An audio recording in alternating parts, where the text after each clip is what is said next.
സ്റ്റീഫനും നിന്റെ കൂടെ നിന്ന് നിന്നാൽ മതി. ബോബിയെ നമുക്ക് അതേപോലെ അങ്ങ് തട്ടാം.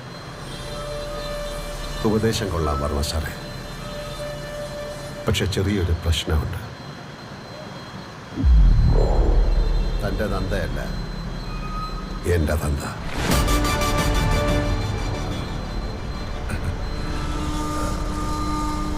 ആരാണ് സ്റ്റീഫന്റെ തന്ത?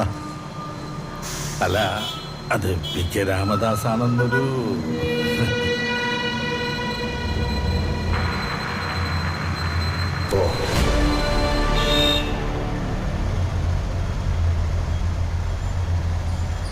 എടി, അപ്പം അവരങ്ങനെ പറഞ്ഞു, നമ്മൾ അങ്ങനെ ചെയ്തു. ഇപ്പം ഇങ്ങനെ പറയുന്നു, നമ്മളിങ്ങനെ ചെയ്യുന്നു. രണ്ടായാലും ഉപകാരം നമുക്കാണ്. അലോഷിച്ച ഇനി മാറ്റി പറയാന്ന് വെച്ചാ എന്നെ കൊച്ചിനെ അവര് വച്ചേക്കോ? നീ വെറുതെ ഇങ്ങനെ പേടിക്കാതെ. കൊച്ചിയിലെത്തി പരിപാടി കഴിഞ്ഞാൽ